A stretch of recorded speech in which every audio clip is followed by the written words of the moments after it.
Welcome to Manhwa Recaps. Spoilers ahead, watch out, and take care. Huge shout out and special thanks to the channel members. This video is sponsored by myself. I just opened up a Patreon for those of you that want individual chapters for manhwas, or shorter daily uploads that aren't enough for full-length parts on the channel. Link will be in the description, and pinned comment. Sorry for the interruption. The series starts by explaining a place called the Monster's Nest, also called the Dungeon or the Labyrinth. It's deep and vast, and often throws violent monsters into the human world, bringing immeasurable amounts of terror. It made everybody tremble in fear, only able to wait for somebody to save them, as nobody else so far has been able to stand against this threat. It takes us to the outskirts of the Belgrand Empire as a village is being destroyed by monsters. A wolf is snarling, looking at its next snack, which is a mother and her child. It bares its fangs, going to finish the job, until a man unsheathes his blade and cleaves it straight down the middle. He asks if they're alright, and they say they are. Instantly they're relieved, and he tells her to leave this place to them, as he and his group will handle it. He tells her to quickly run, and he is part of the Belgrand Imperial Knights, the 13th platoon leader named Ash. He then orders his group to go ahead and annihilate them all as they run through the village. Another wolf leaps at Ash from behind. He turns, flipping his grip into a reverse one and stabs the wolf directly in the throat. A flying monster notices the opening and goes in for an attack. He leaps to the side to avoid it, then manages to regain his footing. Looking for something nearby, he spots a pitchfork, then picks it up and yeets the hell out of it after imbuing it with aura, causing it to fly too fast for the bird to dodge and impales it to a wall. He realizes that if he is having to use this much power, his team is probably in the same position, as we see two of them surrounded by a horde. One of them asks the other how many of these he thinks they'll have to deal with, and he says that it seems like it's endless. Ash then calls out for both of them. We learn that their names are Mieri and Will. He asks if they are okay, saying that they can't lose here, they are the only ones left to protect this village. Of course, both Mieri and Will agree and charge straight at the monsters. They eventually battle throughout the entire night, till we see the entire party is exhausted. He then says one of those red flag lines, asking if this is all of them, as we see him panting, till a giant shadow looms over them. The entire party realizes this is bad, as they all turn in horror, spotting a giant serpent looking down at them. He says that it looks like a big one decided to show up only at the end. It opens its mouth as flames start to spew out of it, and it shoots a beam attack straight towards Ash. He dodges the attack by evading backwards, but realizes that was its plan, as the serpent starts to slither straight towards him, as he is unable to dodge, pinning him straight to the wall, like me and your mother. But Ash manages to block its attack with his sword. One of the party members yells out for him, drawing her bow, and she readies an arrow shooting it straight towards the side of the serpent. It manages to pierce straight through its eye, causing it to drop Ash and scream in pain instead. He says that she saved him, and we learn that her name is Ulka. Ash, realizing that he can't let this chance go to waste, leaps up into the air, readying his sword, and starts to scream as he strikes downward, cleaving it in two. He lands behind it, and cleans his blade of the blood. The villagers all watch, wondering if it's over, then start cheering him on. The monster flood that occurred in the Empire was suppressed thanks to the efforts of the 13th platoon, and particularly the leader. His achievements were incredible, as he single-handedly defeated over 200 monsters. His overwhelming strength earned him the nickname Ash the Slaughterer. Some time later, at the castle of the Empire, we see the king granting him the rank of a quasi-noble for his achievements. Ash thanks him, and walks proudly, displaying his new badge. Ulka says that's amazing, but she expected no less of him. Will says that's an extraordinary promotion. Mieri then asks if that makes him a noble now. Ash says it does, but also he's getting engaged. Ulka turns into stone, and starts crying, saying that he needs to refuse them. He says that she shouldn't ask for the impossible. The other party is Lady Raffia, the second daughter of the prestigious Ragan family. There's no way a newly minted quasi-noble like him could refuse her, and a lot of things have happened, and he's confused, but he figured all of it to be good. It was all smooth sailing, and he thought he was going to live a rosy life. But of course, his wishes weren't met. 3 years later, we see him asking Raffia what she just said. She tells him that the engagement is off, and he's just confused. He tells her to wait a minute, asking what she means, and if he did something to upset her. He changed his clothes, and taste to match hers. He even quit drinking, and smoking, meanwhile showering her with presents all the time. She says that she's just getting sick of him, and dealing with a savage commoner is bad enough. Besides, she met somebody from a count family, and he already gives her a lot of expensive gifts. He asks her if she's really ending the engagement just for a reason like that, but he won't accept it because he truly loves her. She says that's disgusting, and that he just wants to marry, and get into her family. He says that he never said that, but her father was the one who insisted that they get married in the first place. She tells him to watch his mouth, as he shouldn't be insulting her father. He says he said nothing that could be considered an insult, and she slaps her hand with her fan, saying that she's done talking to a commoner, telling her men to throw him out. They grab onto Ash, and start to take him away, and he tells her to listen to him, but she says she never wants to see his face again, and slams the door. As he's walking the street now, he says it's strange for her family to publicly annul the engagement like this. It doesn't make any sense. Some men then approach him on the street, telling him to come to the Night Order station, as his superior is calling for him. The leader of the Imperial Knights, named Mike, tells him that he's expelled from the order. Ash is confused, asking what he did wrong, and Mike tells him he's an eyesore to his career, and his love life. Ash now realizes that this is the guy his girl has been seeing on the side, and that he never liked Mike to begin with. He was just a rich kid who got his position solely through nepotism, and he must be worried that he's going to get a promotion instead of him. Mike asks why he's making that face, but coincidentally he hated him from the start because a commoner should never stand on equal grounds with a noble. And the time that they defeated that monster wasn't even a big deal. Ash looks annoyed that he's mocking him and his friend's efforts, and grabs him by the collar, asking him to repeat what he just said. Mike says that this means he's trying to defy him, and if he, a count's son, decides to act, his friends won't be able to stay in the unit either. Realizing he's right, Ash lets go of him. Mike says surely he understands the difference in their status now. He only cared about killing monsters, so he'll teach him what truly matters for a knight. As he rips off the badge on his chest, he stomps it, saying that what he lacks is elegance, and it's something a commoner would never understand. He tells him to pack up, and get out by today. As Ash is walking through the hallway, he is deep in thought about it all, while everybody's whispering, saying that they can't judge a book by its cover. He wonders what rumor they're talking about, and he knocks on a door before entering, saying that he's brought his equipment in order to return it. The guy laughs, saying that the rumored quitting knight has arrived. Ash asks what he's talking about, and the dude tells him everybody knows. He was dumped because he forced his fiancée into a kinky play. Ash asks where the hell that even started. The guy says that he forced the beautiful Lady Raffia into baby play, and she was disgusted by him, so she ran to Mike for help. Then Mike got angry, and fired him, or so the story goes. Ash is just cringing, asking if this is what people really think of him now. As this is not even remotely true. He heads outside, and slams his fist into the wall, wondering why Mike would even do this. Until now, he's worked hard, and in an instant, he's lost everything. Ulka yells out for him, and runs over, asking if it's really true he's quitting the order. She's the only noble in his unit, and while everybody calls her Ulka, her real name is Ulrika. He says that he's not quitting, he was actually fired. She asks why that would be the case, and she still has so much to learn from him. He looks touched, and explains that she's also considered their mascot. She used to cry all the time when she first joined, but she's grown up a lot. She then tells him that she's heard about his baby play rumors, and if he's into it, she is too. He asks what the hell is wrong with her, and that they're just complete lies to begin with. She says then there's no need to quit if that's the case, because if he leaves, what will happen to the Janus unit? We get a flashback to 3 years ago, as we see Miri annoyed, as they all fought like hell, but only Ash got a medal, and nothing for the rest of them. Will says that the Empire doesn't take the dungeon crisis seriously, and most people think it's just pest control. Ash says even so, it's a fact that they protected this village, and the villagers thank them, and that they can be proud of this. Even if the nobles don't understand, it's something that they'll carry forever. And for them to commemorate their battle, they should give their unit a special name. They agree. Then he asks Will if he has any ideas. Will thinks about it, saying that they can name it Janus, the name of an ancient god with two faces, one looking forward, and one looking back. Miri laughs, saying as expected of their brainiac. Ulka agrees, saying that it fits them perfectly since they fight both humans and monsters. Ash says that it's decided then, and from today onward, they'll be the Janus unit. Back to the present, he says even if they're apart, he'll always be a member of the unit no matter where he goes.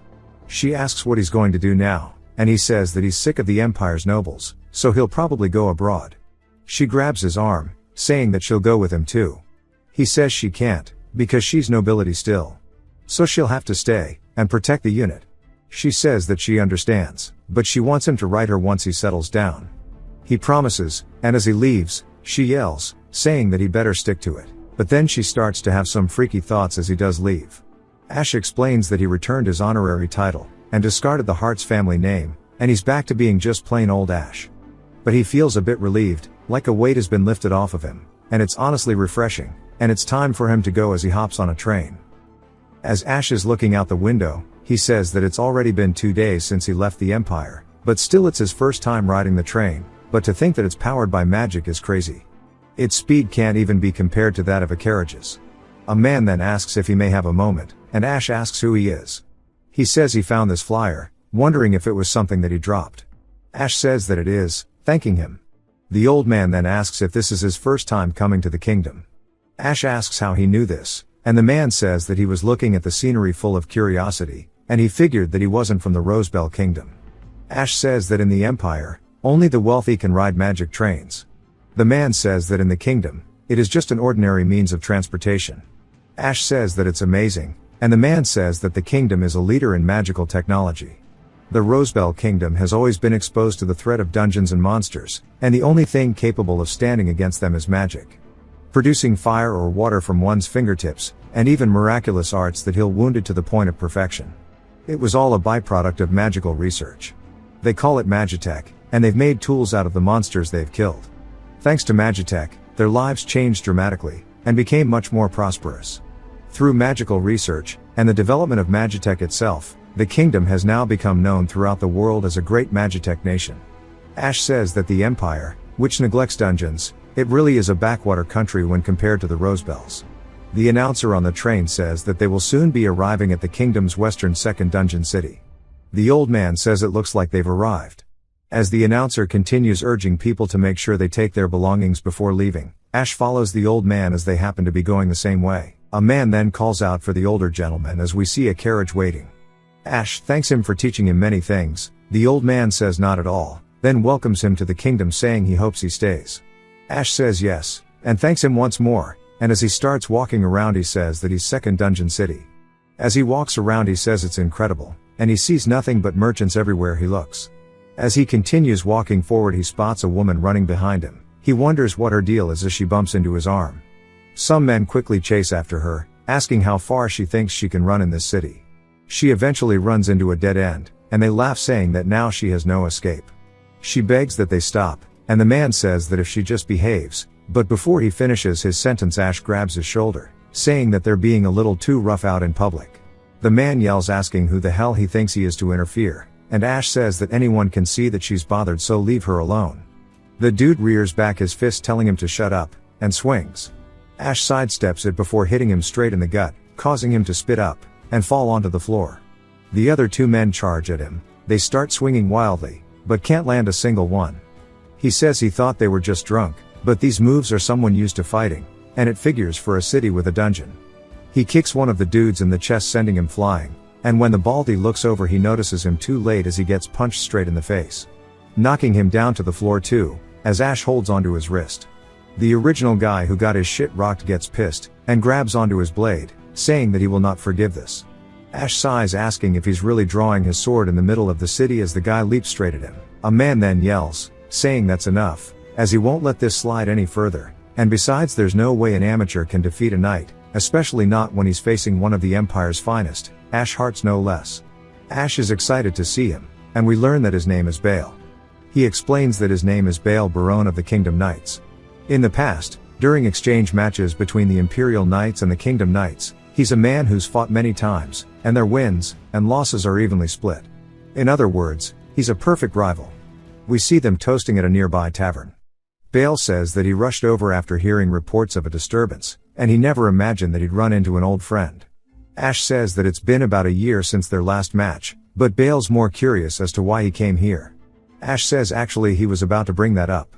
We see him smoking a cigarette, saying that's why he quit the Knights, and came here. Bale tells him that was unfortunate, but honestly it pisses him off, and now he knows that they should just start a new life here in the kingdom. Ash is surprised by this, as Bale offers him the position of a dungeon hunter. Ash asks what that is, and Bale says that it's a job where you hunt monsters inside dungeons, collect magic stones inside their bodies, and sell them at the association. With his skills, he'd be able to earn more than enough to live comfortably.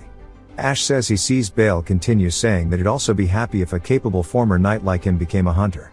A man then barges in saying there's an emergency as a monster outbreak has occurred in the dungeon, and they both look surprised. Ash asks if he means a monster overflow, and the soldier tells them that the Knight Order has sent an emergency request to the Hunter Association, but he doesn't know how many people they can gather.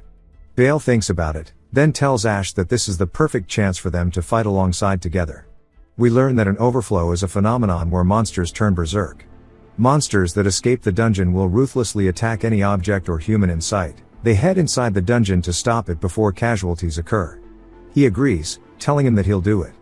Bale says that he's happy to be able to fight alongside him, and Ash says he'll do his best not to get in the way. At the Hunter Association, Bale says that they need to go in here first, as we see everyone talking on the first floor.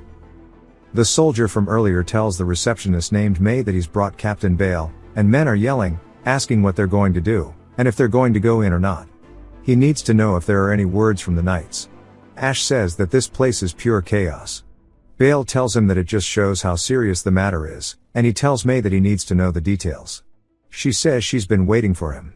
They received a report of an abnormal outbreak of blue apes on the 10th basement floor. There were around 300 of them. He says that there's no mistake. This is an overflow about to happen. She then asks who that is with him, and he introduces him as Ash, saying he'll be joining the defense line. May asks if he should really be bringing a friend to this, asking if he's a hunter or a knight.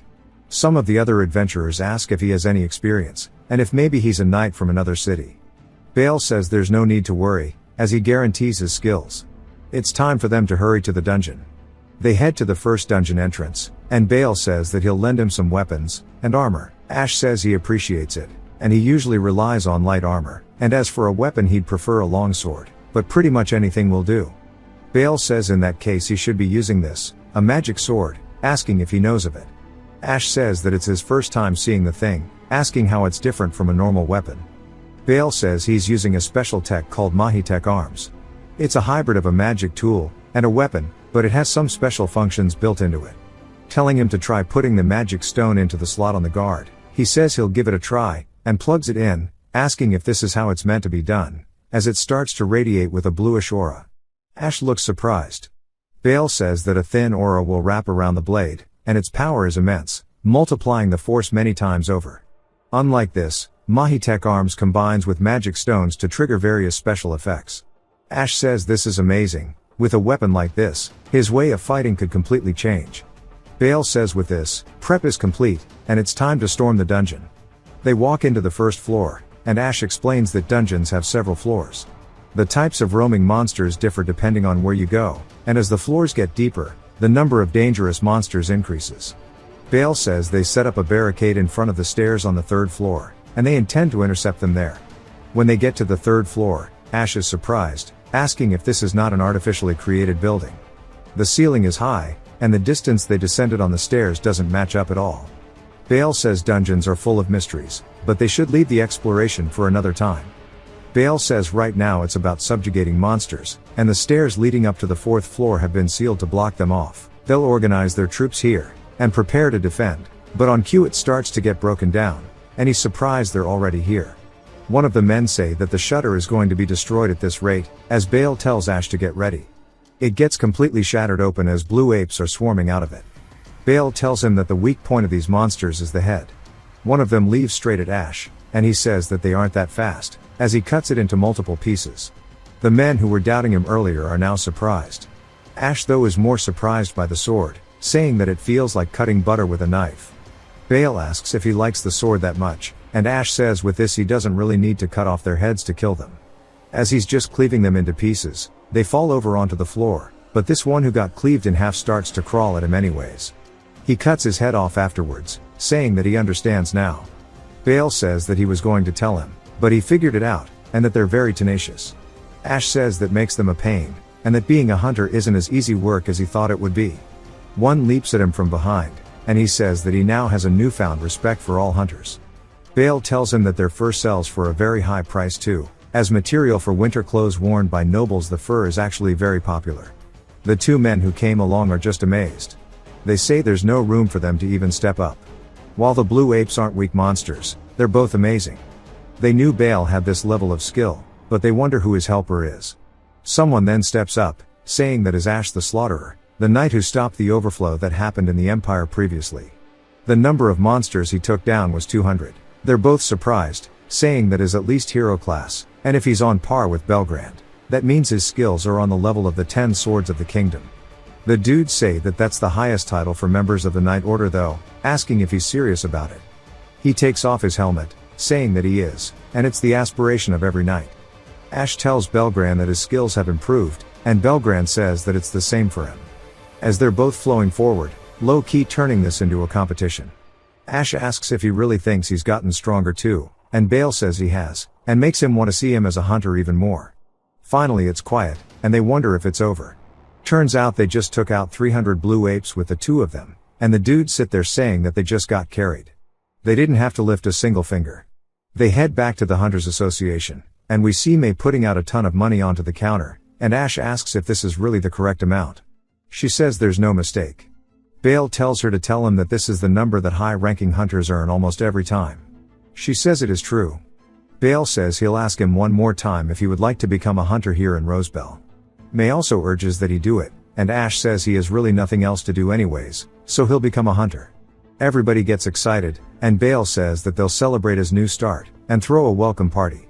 A few days later, at the Imperial Knight Border headquarters, a woman enters telling Ulka that a postcard has arrived for her. She thanks her for the hard work, and then when she sees that it's Ash, she starts to laugh, saying that she's going to come see him now. She can't wait for their reunion, but then she realizes that it says it's from the Rosebell Kingdom's second dungeon city. There's then a knock on the door, as Mierian will enter, saying she seems to be in a good mood. She asks if they're done with their training already, and they say they are. Mieri says it's not the same without Ash around. Ulka says that she heard he became a hunter in the Rosebell Kingdom. Mieri asks how she would possibly know that. She says that a letter arrived at her house, and he's making a living hunting magic beasts. She wonders if being a hunter pays well. Ulka says that looking at the letter, he doesn't seem to be struggling financially though he only got paid for an overflow so far. Will says that it seems easier than working while being grumbled at by people who are clearly prejudiced against them. They get made fun of just for being in the 13th unit. Mieri says that being a hunter suits Ash better. Ulka then tells them all that she's quitting the Knights. They ask if she's really chasing after Ash, and she says she is. Will says he was thinking of quitting too, considering taking over his family's merchant business. They ask if he's serious. Mieri says that it's going to get so boring. That means she'll just go be a hunter too, as working with Ash again sounds fun. Ulka starts sulking, and she asks where in Rosebell Ash is, and she says the first dungeon city. She says if that's the case, they can go together, but Ulka says no. She'll head there after she talks to her family.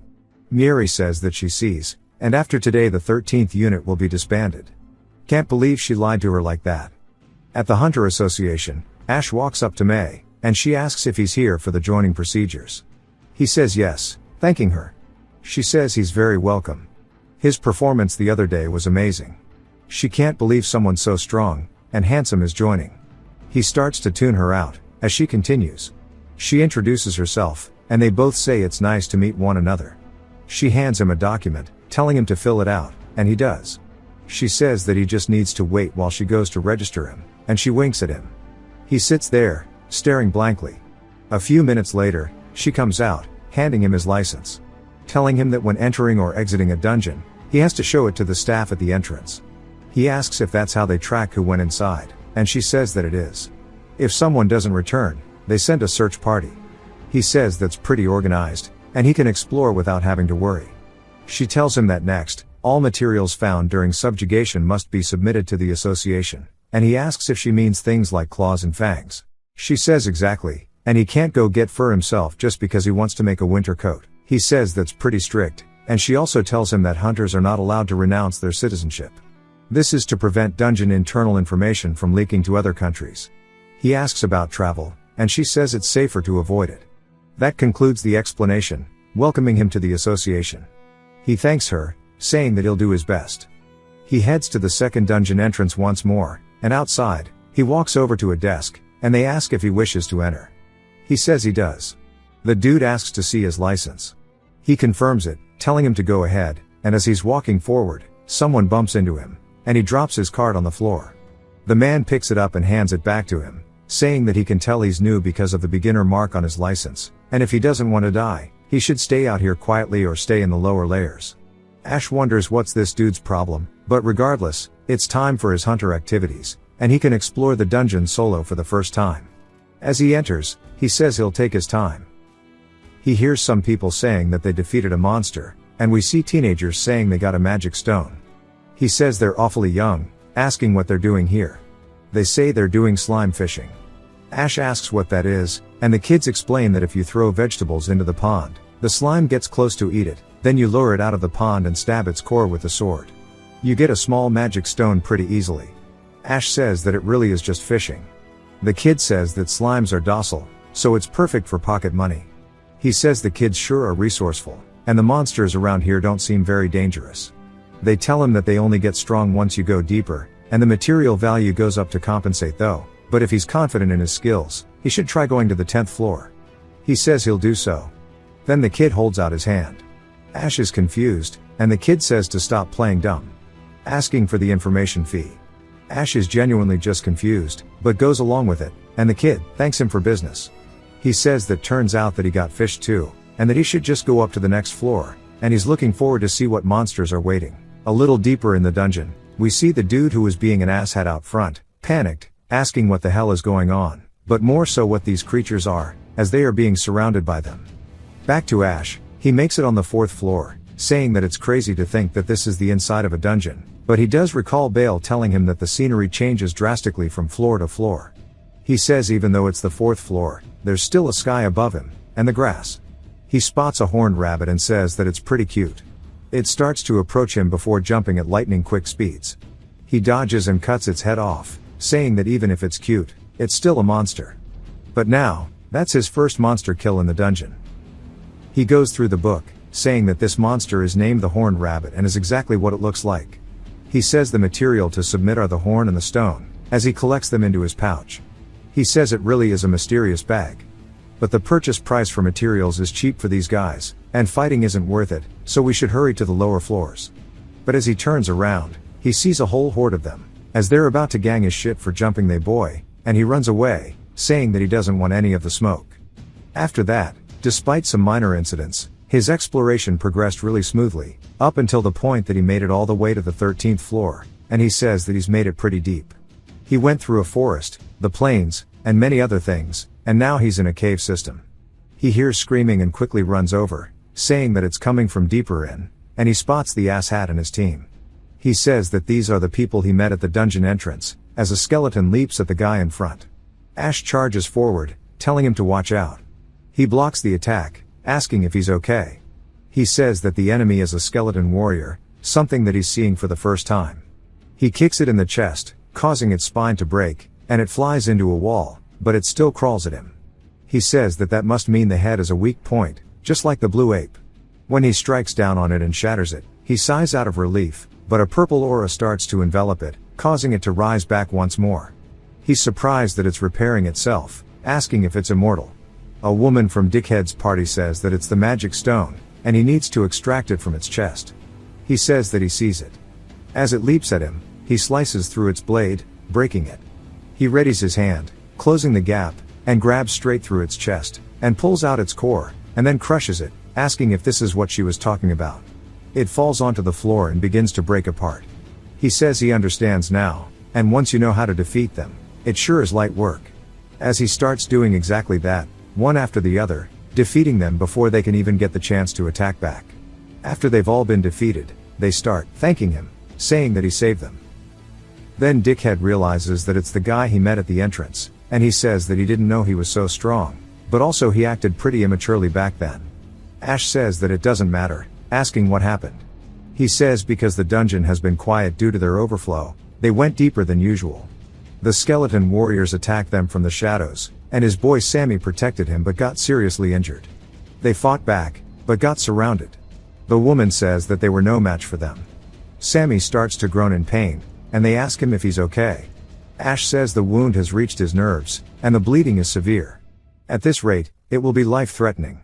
They then hear the sound of more bones rattling, and when they turn around, there's a whole another horde of them. Ash is surprised, seeing that there's quite a few, and the situation is bad. The woman yells, telling him to watch out. As he turns, seeing the whole group leaping at him, Ash cleaves through the skeleton, but of course, it just instantly starts healing itself. He says that he can't believe he forgot that when he just learned about it. He then tells both of them to get Sammy out of here, as they start to do so. He cleaves through the skeleton once more, and then kicks it away.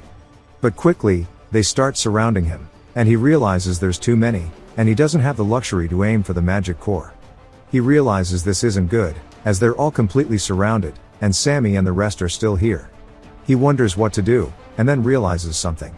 At the blacksmith he bought a longsword and a breastplate, and says that this is the perfect equipment. The dude though said that he wanted to give him this too. It's a smoke bomb. The smoke is mixed with materials from vicious monsters and drives away anything that's nearby. It'll be useful for when he's in a pinch. Ash though wonders if it'll really work. He starts to browse through his items, looking for the smoke bomb, and then pulls it out. He readies it and yeets it straight towards the group, hitting one in the face, and of course, the smoke starts to erupt everywhere. The woman asks if this will even work against skeletons, and he says that if it doesn't, they're fucked. So he hopes that it does. The skeletons do freeze up, and they start to get excited, realizing that they have a chance. He says now is the only opportunity they'll have, so they need to get out of here. He picks up Sammy and starts to carry him out. They make it up the stairs to a safer spot. Ash says that Sammy's right arm may be useless now, but he needs to apply first aid still, as he's going to bleed out at this rate. He then tells them to open his mouth, as he's going to pour on a potion. The dickhead says that the bleeding has slowed, and Ash says that they should go back to the surface immediately. They head straight to the association.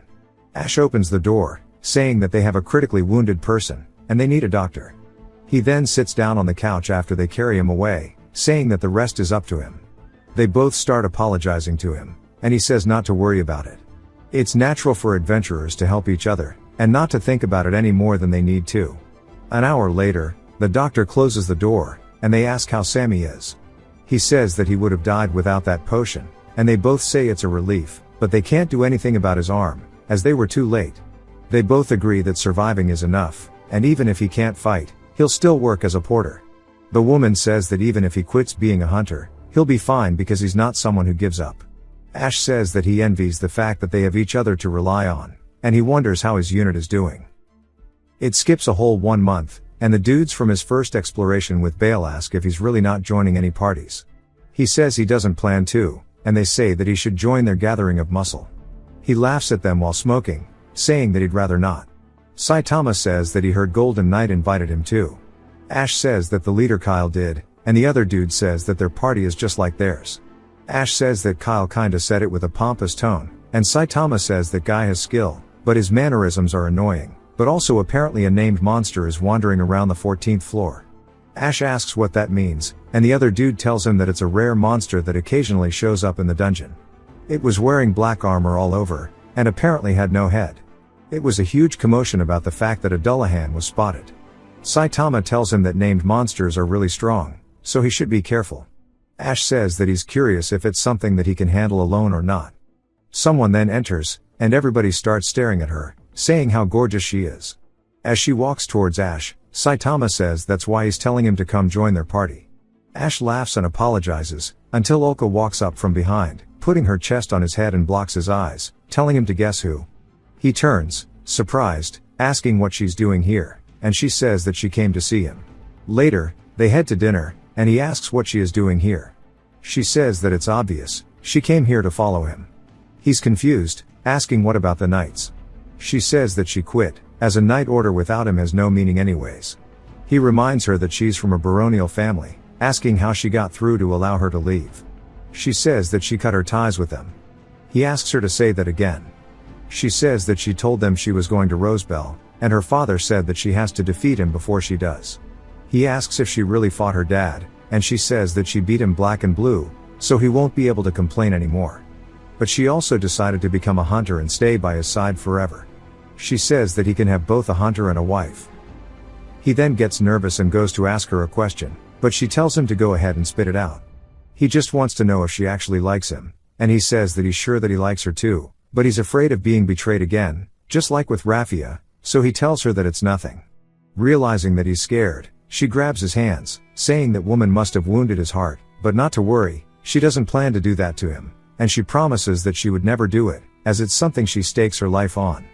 She then sits right on his lap, saying that she's glad that he didn't get kept by that woman, and she'll wait for him until he sorts out his feelings. He starts tweaking, asking if she's always been this type of person. He then says they should head back to the inn, and she agrees. He then asks if she secured a room. She says that she did. He tells her that he's going to be heading this way, and she follows behind. As he goes up the stairs, she's right there behind him, and when he gets to his room, she's there as well, until he closes the door and realizes that she was talking about his room. She starts to blush, while he's panicked. He asks why her things are in this same room, and she says that she asked the guild where he was staying and got here first, and she thought that this would show him how serious. And from now on, they'll be together forever. As she starts to whisper into his ear, he starts to blush just from feeling her breath. The next morning, he wakes up. As we see her laying on the bed beside him, his eyes have bags underneath. He says that he endured it, and he didn't think that he actually would, but he managed to do it. She laughs, telling him good morning, and that he held back pretty well, but she doesn't plan to rush things, and that she'll make him lay a hand on her eventually. She then tells him to hurry up, as they have to go eat, get ready, and head to the Hunters Guild so she can get her license. He says at this rate, he's never going to sleep at all. They head to the Hunters Association, and she clings onto his arm, and he says that it's time to get her a license. He tells May good morning, and she says it back before seeing Ulka beside him, and she starts to get a bit jealous, as Ulka says she's here for her license. May storms off, telling her to wait, and Ash wonders if something happened between the two of them. She says that she felt she was interested in him, so she gave her a little warning that she belonged to him. May slams her license onto the table, as Ulka thanks her. She says that she won't lose, but Ulka says that she never had a horse in this race to begin with. She starts laughing at her. Ash realizes what happened, and says that they've got the license, so they should head into the dungeon so he can check out her skills. He shows her where the entrance is, saying that with her skills, going deeper should be fine. They make it to the 10th floor, and he shows her the blue apes, telling her to try to take one out alone. She says understood. As they start growling, they charge straight at her. She pulls out her bow, readying an arrow, and fires it forward, blowing its head smooth off. He's impressed, but she doesn't stop there, as she grabs 3 arrows in one go and rapid fires them, even hitting collaterals. He says this is really good. Not only have her skills not declined, they've improved quite a bit. 2 of them leap at her, and he tells her to swap to close combat. She tosses her bow aside, pulling out a dagger before cutting off the head of one of the apes, the other still in its motion to attack. She leaps over the other one before slamming it straight onto the floor. He says that her close combat is excellent too, and it looks like she was properly training even without him, and that she truly is a junior that he can be proud of. They head out of the dungeon, and he says that she really is stepping it up. She asks for more praise, and he says tomorrow they'll head down to the 13th floor. She says she's got it, and then someone runs over, calling out to him in a panic. Ash asks what's wrong, and the dude tells him the Dullahan has showed up. At the association, a woman is horrified. May explains that while exploring the 14th floor, they ran into the Dullahan. Ash asks where the other members are, and May says that she's the only survivor. The other dude says that over 10 of them got taken out from what he heard. Ash then asks the woman if she can tell him what happened. She says that it's sword, but doesn't finish her sentence, instead saying everybody died in an instant. He asks her what she's talking about, and she starts screaming. He realizes she's in no state to talk, and Ulka wonders what to do. May says that they need to recover the bodies. Ulka asks if it's for burial, but May says no, and it's for them to gather info on the Dullahan from their wounds. It'd be great if they could hear from her how it fights, but seeing as how she's completely mentally broken, it seems unlikely. May says that without knowing its fighting style, they can't form a team. Ash asks if named monsters are really that strong. She says that the one that appeared 3 years ago, the red ape, took every top hunter they had. She says that they'll call a body recovery team from the guild, but they'll need escort hunters. Ash says that means someone's gotta dive to the 14th floor, and the dude says that running into the Dullahan would be a bad decision. May agrees, saying that it'll take a hunter with some serious skills. He recalls Sammy, and tells May that he'll escort the body recovery team by himself. The next day, they all meet up for the expedition, and he tells them that their destination this time is the spot on the 14th floor where that party got wiped out. A group says that they'll handle the recovery itself, and one of the men asks Ash what they'll do if they run into the Dullahan. He says they run, it isn't a subjugation team, as the mission comes first. Two of the dudes say that they could easily rock its shit, and Ash just looks a little annoyed. He says that it's a dangerous mission, telling Ulka that she can wait at the inn if she wants, but she tells him that she can fight too, she won't be a burden to him. He says that he understands, and tells them that it's time to go. As he heads straight into the dungeon, they make their way to the 13th floor. He spots the skeleton warriors, telling Ulka that they have to smash the magic stones and push through them. He tells her to snipe the magic stones where she can, and she says she'll give it a try. She pulls out her bow, rapid-firing arrows, taking multiple of them out in an instant. One of the other hunters says that that's some real marksmanship, and as long as it's skeleton warriors, they can leave them to her, and it'll be fine. They then hear screaming, and as they run towards it, they hear the sound of swords clashing. What they spot in front of them is the Dullahan fighting two adventurers, its sword coated in flames, and its head is also just fire. It raises its sword into the air and strikes down at the adventurer, and he blocks it, but the heat starts to melt his blade, and he cleaves him clean down the middle. The skeleton soldiers appear behind for some support, and they say that it was supposed to be on the 14th floor. Ash tells them that this is unexpected, but wonders what's the deal with the weapon, as the blade itself is wrapped in flames. Both the sword and armor the guy was wearing melted like it was nothing, he doesn't even know how to fight it. The Dullahan turns, spotting them, not sure how though, but Ash says that it's bad news, and they need to retreat. As they start to run, he then notices something, as it's not even chasing them. It points a sword at them, and he wonders what it's doing, and he says it's almost like the formalities of a knightly duel. It's waiting for him to draw his blade, and they must be searching for a proud battle against a mighty foe. It's the thrill where one hit could end it all, and it's something he knows all too well. He's long forgotten the feeling he's having, as he's been working as a hunter for quite some time now. Ulka yells, making him snap out of it, telling him that his safety comes first. He says that he agrees, and as they run away, the Dullahan sits there, waiting patiently. One of the men says that it's a crazy monster, and the other dude agrees, saying that only the knights could defeat that. Ulka then asks what's wrong with his face, and he asks what she's talking about. She says that he's smiling. He wonders if he is truly smiling at the fact that one wrong move and he would die. But for some reason, he really just wants to go fight it. That night, back at the inn, Ulka is in the shower, holy fan service, while Ash is sitting outside, contemplating about what happened. When they got back to the association, they told them about the flaming sword, and they say that it shredded through armor and swords alike, and there's no way they could defeat it. May says that they should give up on retrieving the bodies, and the dude from earlier says that they should get the Night Order to gather and take it down. She says that it's on the 13th floor, and there are no civilian casualties, so it's not a situation where they can even summon the Night Order. Ash asks if that means they have no choice but to handle it with hunters alone.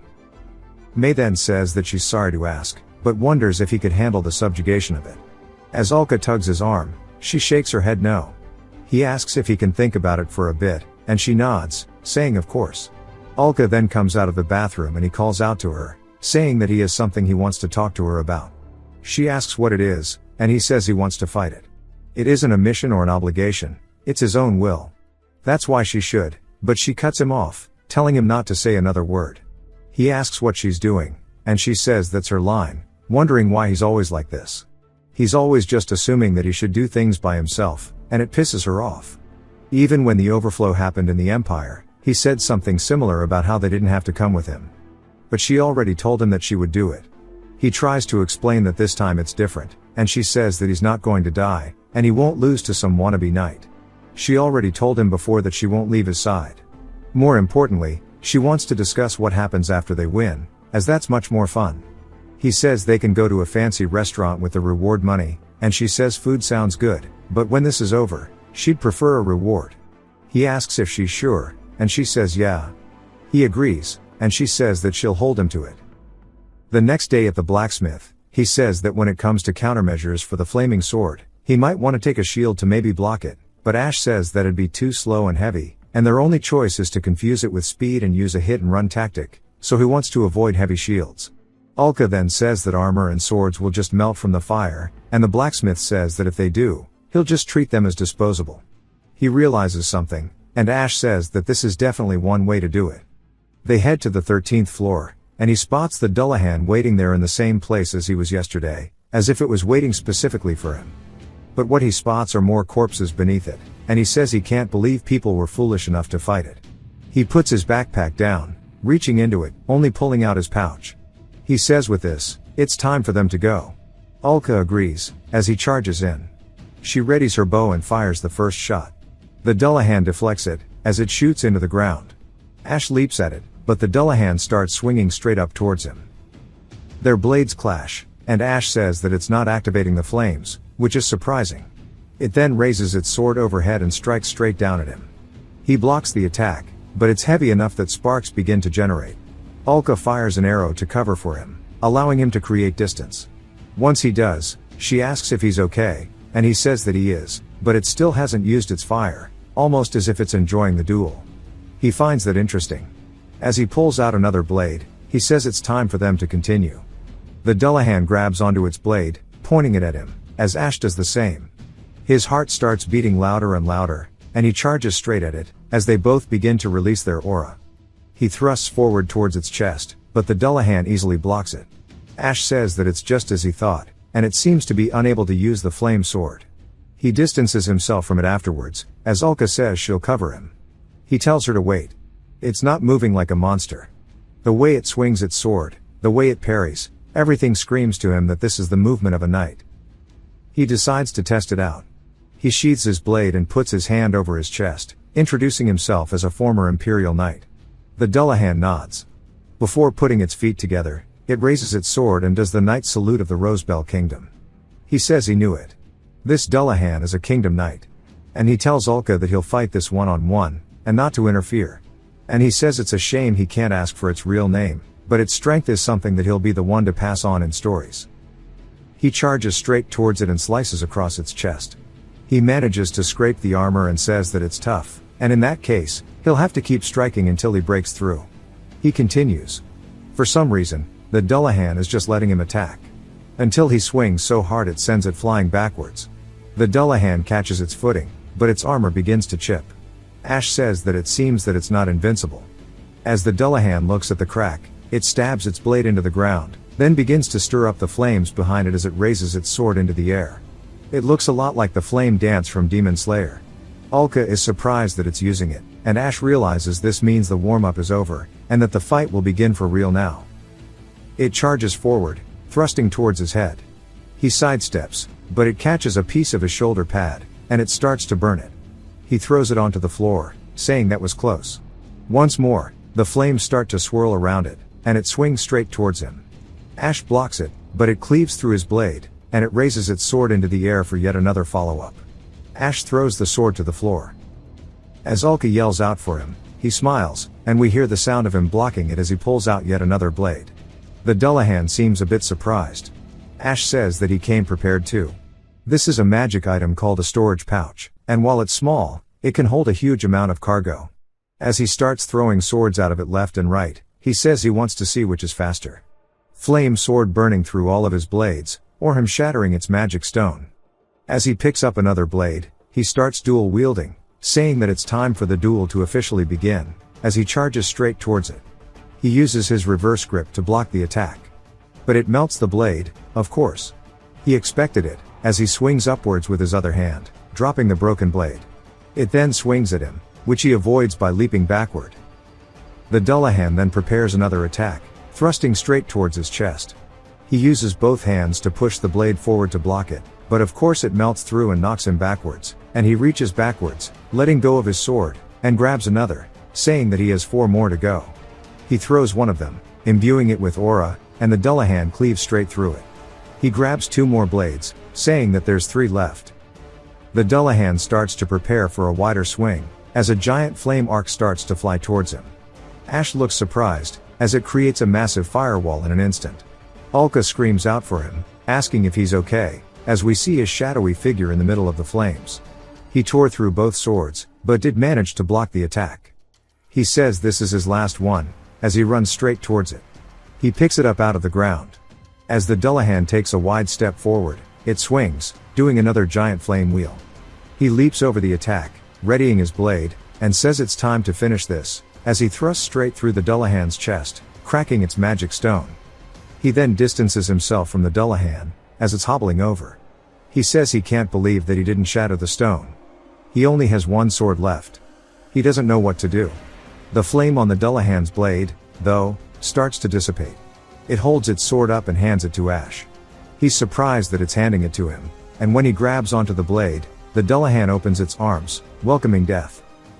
Ash says that this is surprising, and if he were human, that strike would have killed him. So this must be why. He's glad that it still has pride in the end, and it was enjoyable, as it's the first time in a while that he's had his blood boiling like this. He tells it farewell, as in the end it was undoubtedly a knight, and he stabs straight into its chest. Even though it doesn't have a face, you can tell that it was smiling before its body falls into pieces onto the floor. Ash, panting, says that it's finally over. Back at the guild, everybody's surprised that he actually defeated it, and he shows proof, holding its arm and the blade. They're amazed, but say that that's Ash for you, and he says that he put the other armor pieces in the storage bag. May tells him not to pull them out. He has to store them until the night order arrives, and he can't lose a single piece. He says he understands, as May says they need to contact Bale and prepare the largest room. Ash says somehow, it seems harder after defeating it, and Ulka agrees. Bale says that he knew he could do it. Ash is just excited to see him, saying that for him to come personally to verify the materials was unexpected. Bale says named monster materials are valuable research subjects, and to submit them requires the Night Order and Guild to both be present. He says that's quite a big deal. He says he'll take a look right now, as they have it ready on display. The man begins appraising it, saying that it is definitely the armor reported as the Dullahan's. Bale grabs the blade, saying that this great sword is an incredibly rare item, as it's none other than a magic sword. He begins to release the flames, and they're just surprised. May asks if he's serious, but Ash wonders what it is. Bale says, simply put, it's a magic weapon that doesn't require a magic stone. It can manifest magical effects endlessly without a magic stone. Ash says that sounds like something out of a fairy tale. Bale says this is the 5th time a magic sword has been discovered in the dungeon within the kingdom. May says that it's a historic discovery. Then Bale says he might receive a letter of commendation from the country and can expect a good reward. He says he sees. Then Bale says that he'd like the two of them to write and submit a report about when they fought it. He asks why. Bale says that the armor and sword, along with everything else, would be submitted to the Research Institute and become research materials. They're both confused, and she asks what the Research Institute is. Bale explains that it's a royal organization of the kingdom that tries to unravel the mysteries of dungeons, monsters, and magic. May says they also create magic tools and magic weapons. He then tells Ash that he wants to know how the Dullahan was. Ash says no doubt about it, he was a real knight. Bale says that he thought so. The armor resembles the equipment of an ancient kingdom knight, but could a dead human really become a monster? He doesn't know what the Research Institute will think. Ash says that he wishes he could have known his name. Bale asks if he was strong. Ash says that he was. He was definitely a fine knight. May gets excited, telling the two of them they did great. They then head outside afterwards, and he hits a stretch, saying that was a lot more time consuming than he thought. Ulka says that she agrees. It's already night. He says he's exhausted, so they should go back and relax. But everyone is waiting excitedly for them, saying they should celebrate. They look at each other awkwardly before they head to the inn with the two muscleheads. They start drinking away.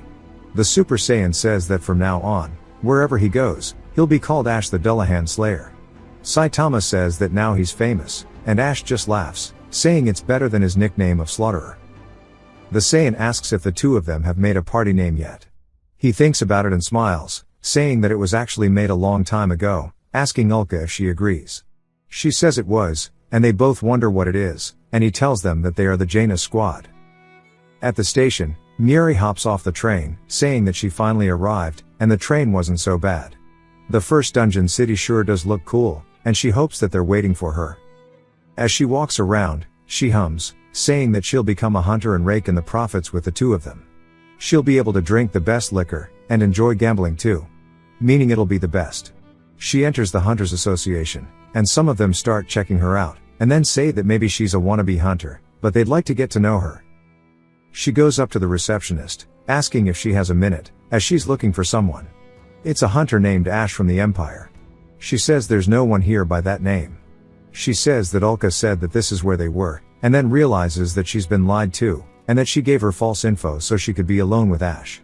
She says that she won't let her end her billionaire plan, asking where else is there a hunter association. She says there's one in the second city to the west, and the third city to the north. She wonders which one it is, saying that she'll start with the closest one.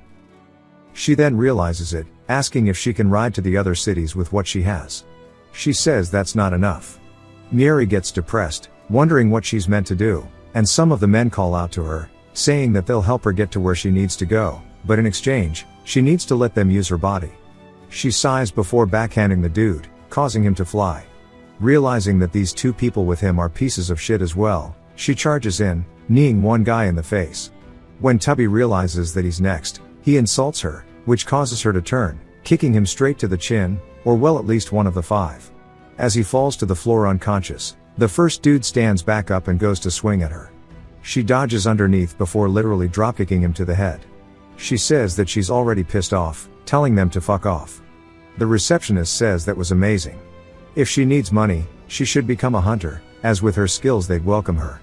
She says that's it, she just needs to become a hunter and earn it. She'll earn a lot of cash and chase after Ash and Ulka. Meanwhile, 2 days after the subjugation, we see them walking downtown, and Bale calls out to him. Ash asks what he's doing here, and he says escorting the armor and sword being transported to the capital. He then tells him to come over here, as there was a fading inscription on the armor. It seems that it belonged to a member of the Kingdom Knights who didn't return from the dungeon a long time ago. Ash asks if that's the case, and he wonders if he'll end up like that if he dies in the dungeon too. Bale says who knows, the reason monsters spawn hasn't been solved yet, but the Institute will look into it. Ash says that means the armor and sword will be useful for research. Bale says the reward from the capital is decided by the evaluation. Separately from that, there should be a subjugation reward from the association. That he'll see him later. Ash says it's time to head to the association then. Ulka agrees. When they get there, we hear them yelling, asking if she really meant 5 million. May says yes, as she's presenting the money, and he says if they split it evenly, that's over 2.5 million each. Ulka says a loaf of bread is only 100. Why is she doing bread math? May says that in recognition of their achievements, they have been named exclusive hunters for the second city. He asks if that's a big deal. She says it is.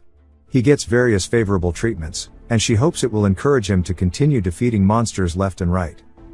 At night, back at his room, we see him with a bottle of alcohol.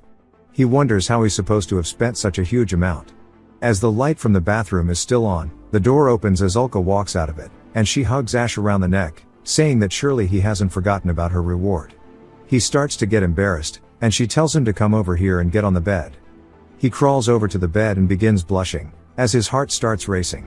She wraps her hands around his head and then pushes him onto the bed. He starts staring at her plot. She then puts her hands over his arms. But of course, she just lays on top of the side of his arm, saying that from today on, when they sleep, he has to be her arm pillow. He's just surprised, asking if that's all.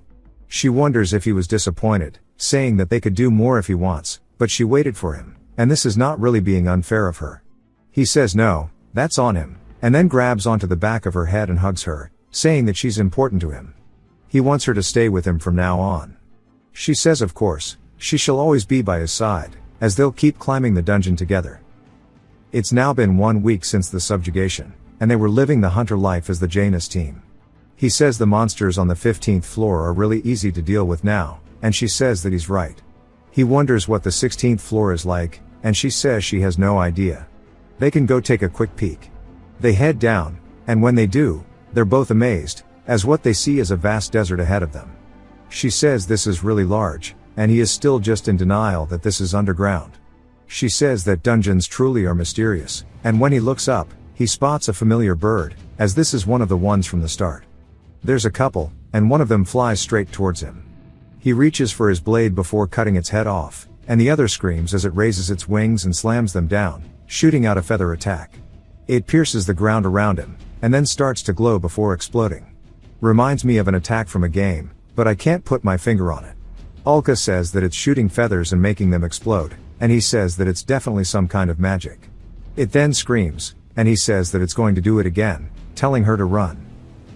But we hear a woman say not yet, as now's her chance. She dashes past him, quickly going from bird to bird, soaring through the air. She then cleaves one down the middle diagonally, and it lands on the floor. She gracefully does as well. They're both surprised, and she tells them to keep going. Of course, she was talking to her own team, as we see a group of 3 adventurers following behind. The range support starts shooting at the birds, causing them to descend, while the swordsmen take advantage of that and meet their descents, cutting their way through them, killing both of the birds. Ash and Ulka are both amazed, and the woman says that it's been a while. He says that she saved him, and calls her Tanya. She asks if all she's going to get is some thanks, and then kisses his cheek, as Ulka starts tweaking. She says that for him, she would do much more. Ulka separates the two of them, asking how he could just do that all of a sudden, and starts hitting Ash instead, and asks him who the hell that woman is to him. Later, they head to the inn, as they're all having a meal together. Tanya introduces herself as Tanya Shandor, saying it's nice to meet her. Ash explains that she is the leader of the high-ranking party, got a sword, and it's famous how she became a hunter despite being almost kingship-level nobility. Ulka says that is surprising. But then Ash says that he thought she was at her parents' house. She says she returned today after hearing about him defeating a named monster while she was gone. He says that she must already know all about it. She tells him it's a shame, as if she hadn't been away, she would have been the one to defeat it. Ulka barks at her, saying that she doesn't know how strong the monster was. But Ash says that she might have been able to do it. She's one of the people who defeated a named monster that appeared a few years ago, the Red Ape, all by herself. She says she didn't realize that she was that strong.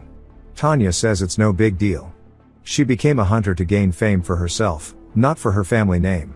Ulka asks why such a distinguished noble would know Ash. He says he was invited to join her party before. Of course, he refused. She starts licking her fingers, saying that she hasn't given up. If he does join her party, got a sword, he can do whatever he wants with her body too. They both start to blush, and Ulka asks what the hell she just said. Ash starts choking on his food, and she says that he can earn money and sleep with her, and those are surely good conditions. He says that's not the issue, and says he has to go to the toilet. As he leaves, she smiles, watching him.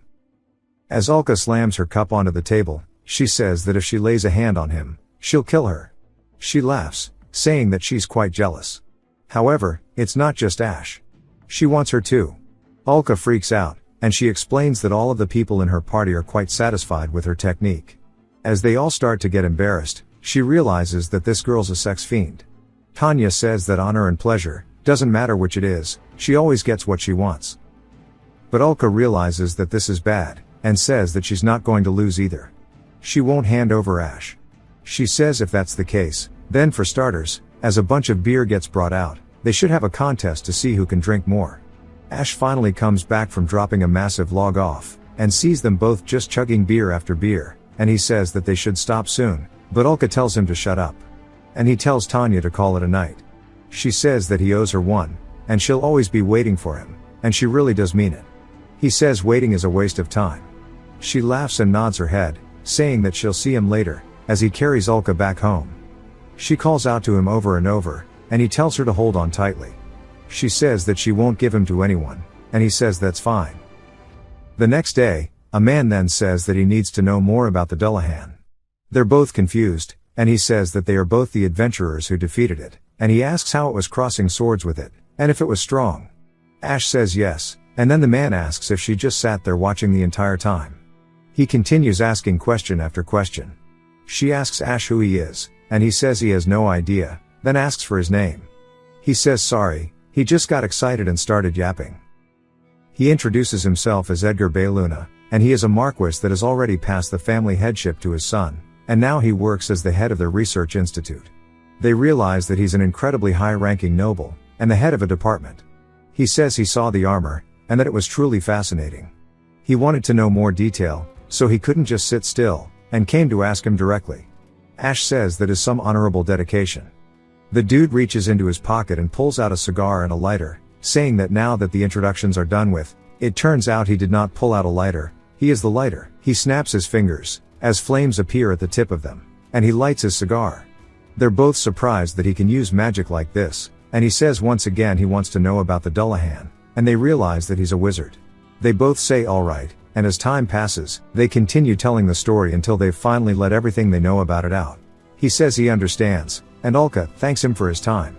Ash wonders what he thinks.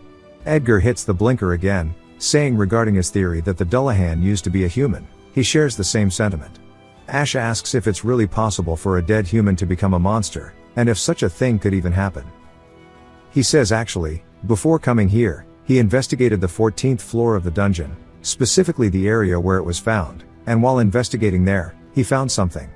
As we see him brightening his lamp, he raises it up, seeing a bunch of bodies. He says merged with the dungeon walls were countless skeletonized remains of Kingdom Knights. They're both surprised, asking if that means the Knights' bodies were its comrades. He says that's the most likely hypothesis, and he's curious if they've heard the concept of mana essence. It is said to be the raw source of the magic power that mages consume, and the dungeons are saturated with it. And they've learned recently that if you take an ordinary sword and expose it to this essence over a long time, it transforms into a magic sword.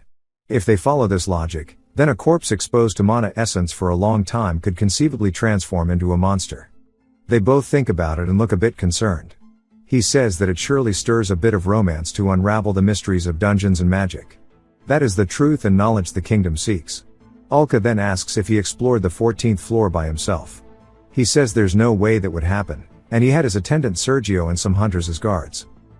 On cue, Sergio enters with Bale behind him. Sergio says that he's been looking everywhere for him. Edgar says speak of the devil, asking why he's so panicked. He says because he wandered off on his own again. He says he just wanted to ask Ash about the Dullahan. Sergio says that he always drags people off on his whims, and Bale says that he's always like this when it comes to dungeons. Ash says that must be tough, and he heard the method for creating magic swords earlier. Bale's surprised, telling them to keep that shit confidential, and they realize they weren't meant to hear it. Edgar says that he's heard many interesting things from him, and he will proceed with that matter in earnest. Bale says understood, asking if they could come to the association again tomorrow. They're both confused, but the next day they do so. As they show up in the meeting area, May walks over, until the door opens. Ash wonders if it's going to be Bale again, but instead we see none other than Kyle, acting really cringe and even winking at them. Of course the muscle duo is here, and even Tanya. He asks why everyone is here, and if Bale called them. They say that he did, and that all of the top-tier parties in the dungeon have been assembled. Tanya says that this isn't just some small matter, and Ulka is just glaring at her from the side. Edgar then enters, as Bale says it seems everyone is present.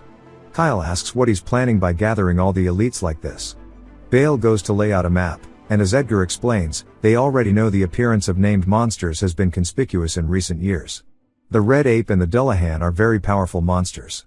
However, for the past few years, the only dungeon where named monsters have appeared is in the second city, and he thinks that an anomaly is occurring inside of the dungeon. Therefore, he's decided to launch a large-scale investigation of it.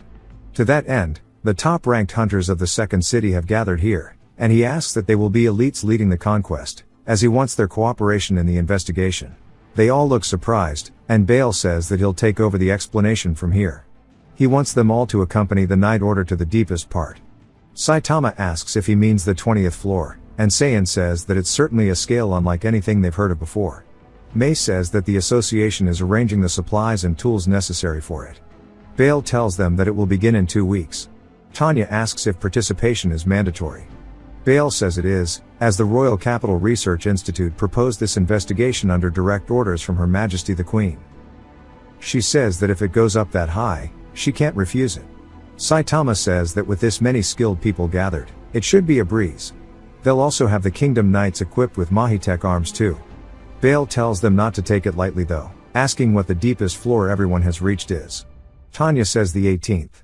Saitama says he and his boy hit the 17th. Kyle says the same.